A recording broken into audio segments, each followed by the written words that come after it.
we'll bring back our dragon and we'll hang the hippo on the dragon. Okay. Like, they can't see the hippo and dragon. Like, see, the hippo is a parasite riding along on the dragon. There we go. See? Nice. Yeah. Okay. Good.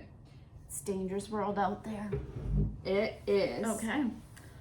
So, happy books and babble? Happy books and boobles. Books and boobles. Books and boobles? Books and boobles. Oh, man. Well, should we start with a game, or do you want to jump into the book discussion? Because we started a new book this week. We did. We started The City of Ember, and here we go. I don't know. It is so nice. Not after that last one. That was so hard. Yeah. I still. It's Still leaves a sour taste in your mouth. It's so awful. So we started The City of Ember, and then I believe it goes The People of Sparks, and then Prophet of Yonwood, and then the surprise book that we didn't know existed. And I ordered the wrong one. Okay, never mind. I have 2 Prophets of Yonwood.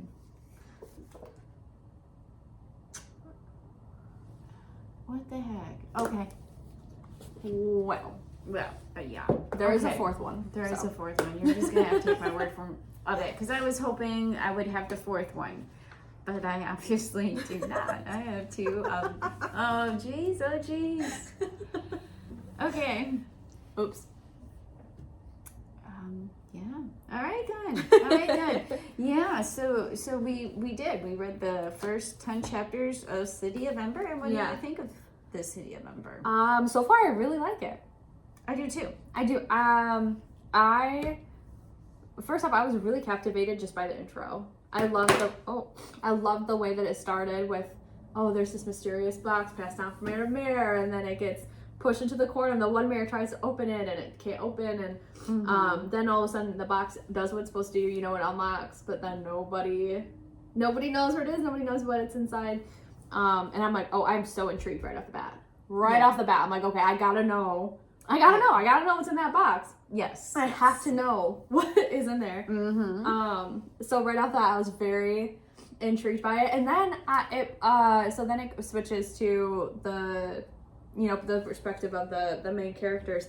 And I really liked, I was very intrigued by Dune's speech when he pulls his job out of the bag, and he gives this whole speech with the mirror there. He tells it like and it is. he's like, because the mayor's like, it's very important for everyone to participate, and because that's what keeps the City of Ember running and keeps it thriving. And he's like, Dune is like, thriving? This isn't thriving. Like, we're headed for disaster. Like, he was very literally in front of the mayor being like, what are you talking about? I was like, whoa, good for you. That's cool.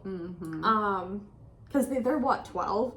And he's like, there he is standing in front of the mayor being like, nope, the City of Ember's not thriving. It's deteriorating. It's, I will say, I totally agree. I love Dune's character. I loved him right off the bat. He knew who he was. Yeah. He knew what he liked to do, and he was strong in that. They didn't make him out to be perfect, which I did like as well. Yeah. And what I mean by that is, like, he did have, like, same thing. He was, like, kind of, like, dealing with anger issues a little bit, but he was dealing with that, and, like, I really liked it. And he kept saying, like, a saying to himself about angerment. Yeah. Like, if the anger takes over type thing. But I liked him. And then Lena, I really liked her too, but not as much at first. She grew on me. Okay, interesting. She did grow on me, and I do like her. I think she's You like strong. her now? Yeah. Okay. I love, like, her job, her running. Yeah. She does care for Poppy and her grandma. Yes. Yeah. And the grandma dies right away. I feel like right away. But she was a good character while she was there. enjoyed her as well. Yeah. Yeah. And they trade. Dune trades with yeah. right away. Mm-hmm. Yep. And I feel like that is wonderful because it worked out great for both of them. I will say, I was waiting for that to come back and bite them, and it never did. I know. I was waiting for like the mayor too. to be like, wait a minute. Especially when Dune made such a big deal about getting Messenger, which apparently was like, oh, one of the like, that was a really good job. And the fact that the mayor literally even tells Dune, well, I'm going to remember your name for saying that, whatever.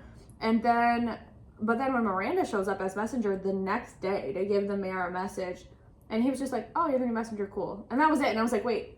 I was waiting for them to like get in trouble for switching, but that never happened. Everyone was just like, oh, they switched, okay. Yeah. And everyone was fine with it, which maybe, I don't know, I was waiting for it to come back and bite them, but. I was too. And then I feel like also with it, you know, I like the way the lights constantly are going out. Yeah, the setting is really cool. Yeah, and it's complete darkness, and I like that. Because it would be, I guess. Supplies are going low. So I really enjoyed that. I feel like, oh, and then also the instructions. She finds the instructions and she doesn't know. And of course, Poppy's chewing them up. Poppy. And she gets the note, and she gets Dune involved. And so I really like that. Yeah, I really liked how the instructions made the two characters come together because they did have the history of when they used to be friends, and then they had the incident with the climbing the pole, and now they're since then they haven't really been talking. But and then they see, I have two other notes. They see the stranger and the pipe works, and they're trying to like figure out who that is. Yeah. And so in the back of my mind, I'm like trying to figure out who that is. I don't know, but I do believe the mayor's up to no good. And I feel like it's because they painted the mayor out to be, in my mind, he looks like, if you've ever seen Cloudy with a Chance of Meatballs. Oh, yeah. He reminds me of that mayor. Oh, wait, yeah, that's the same description I get too. And I get why, like, it's painted, like, they're painting him to be up to no good. Yeah, for sure. So I feel like the mayor is bound to be up to no good. Yeah. Yeah, I'll be curious to see how that plays out, because I definitely think the mayor is going to tie back in. Yeah. He just gives off like that. He gives off that vibe, and yeah, I definitely think so. I really loved the part with Dune where you find out that he likes to keep bugs. Oh yeah. And I love the part with the worm where he's like, "Oh, I found this little worm, put it in a container." And it's like his dad was even asking updates about like, oh, like, have you looked at the worm today? It's like, I thought it was so weird. I was like, it adds to his character, and I was like, that's cool. It's a very unique thing that he's like, oh, I like to capture bugs. And then later on in that section, there was that part, and this is why not to do a direct comparison to the last series, right? But in the last series, Alex had an anger problem, and I was like, oh, I can't stand Alex, I can't stand him. In this book, Dune has an anger problem, but Dune controls it, and he's constantly telling himself, like, okay, I need to, like, control my anger. But he did hit his dad with the heel of the shoe. That was an accident. His dad wasn't in the room. Yeah, I thought it was funny. I thought that was so funny. And I totally agree. I actually looked at the comparison to one, I have to just say, what is it with authors? And I guess this is meant for teenagers, like young middle school age kids. Yeah. So kids are learning. It's a hard age.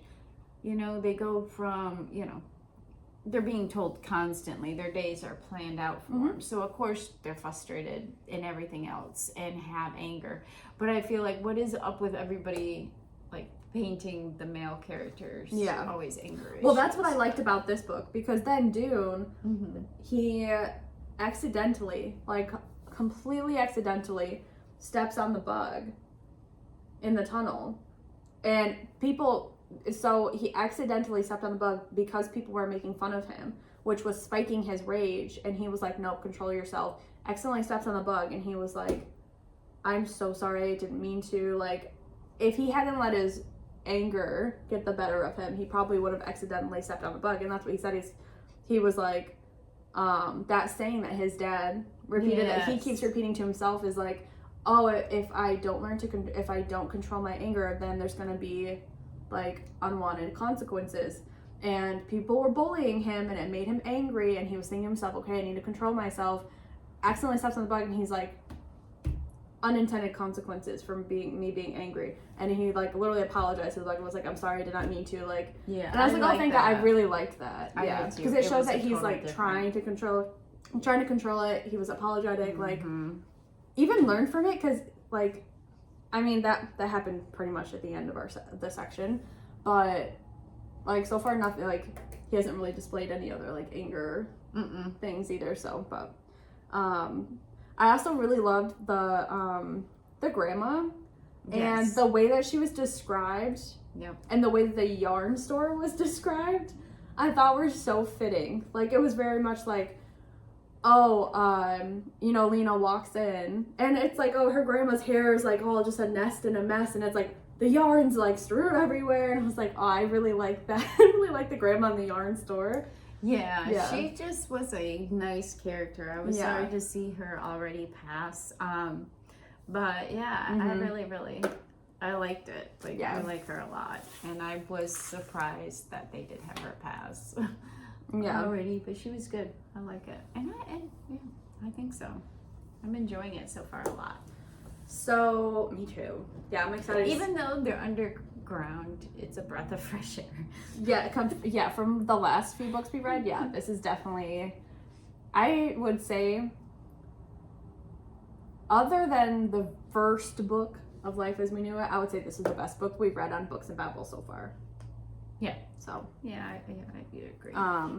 Yeah, I'll be curious to see how it ends because I don't really remember. So. No, I don't either.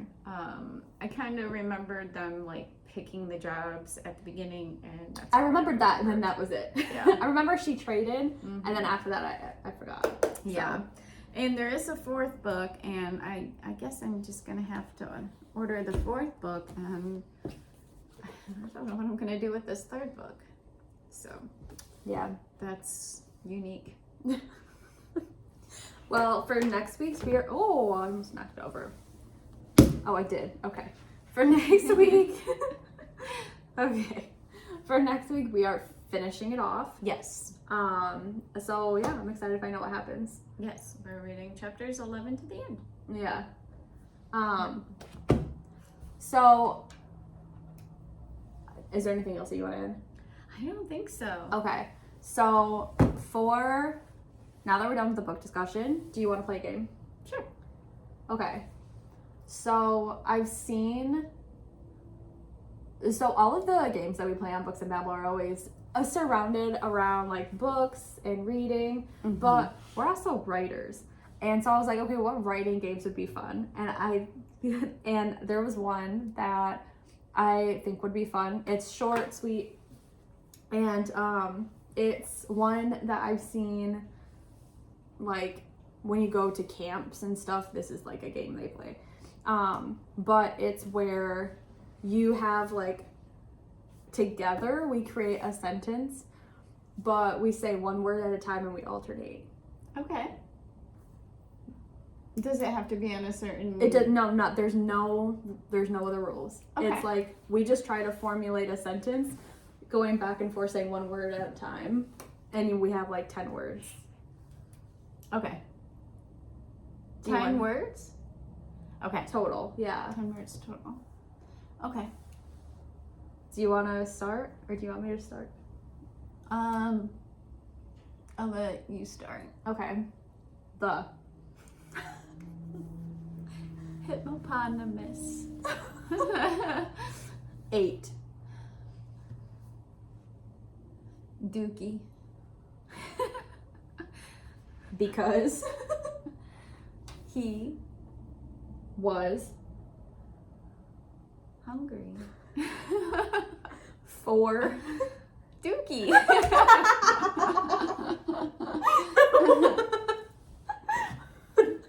It came and circled around. That was good. You want to do another one? Okay, this one I'll start. Okay. A. Pineapple. Was. Spiky. Aren't all pineapples spiky? The pineapple was spiky. So I gave blood. I was thinking you could give her a haircut. That was the first thing that came to mind. Hold on. I gotta recap what we got here. A pineapple was spiky, so I gave blood. And I don't know. Hold on. Wait, maybe I shouldn't use and. Gave blood. I would have to. Gave blood and Fainted. fainted. You better not faint When on top you of said- that spiky pineapple. When you said gave, the first word that came to mind was blood. Give blood. That makes sense. That makes sense. Wow. Mm-hmm. You got spiky blood. Oh. Oh, or spiky pineapple. Yeah. And blood. Oh my goodness. That's funny. You wanna do one more? Sure. Okay. One more. You can start. Oh, I get to start. Okay.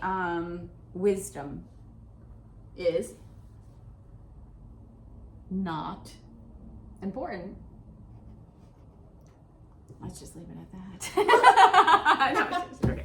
Okay, so wisdom is not important. Reality.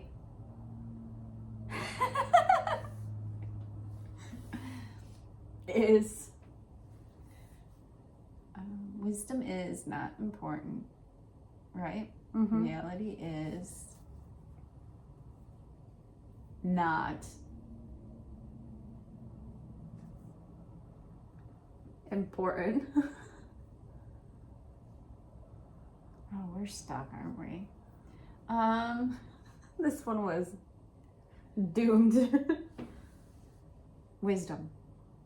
I don't know. Did that make sense? Period. I don't know. So we have Wisdom is not important. Reality is not important.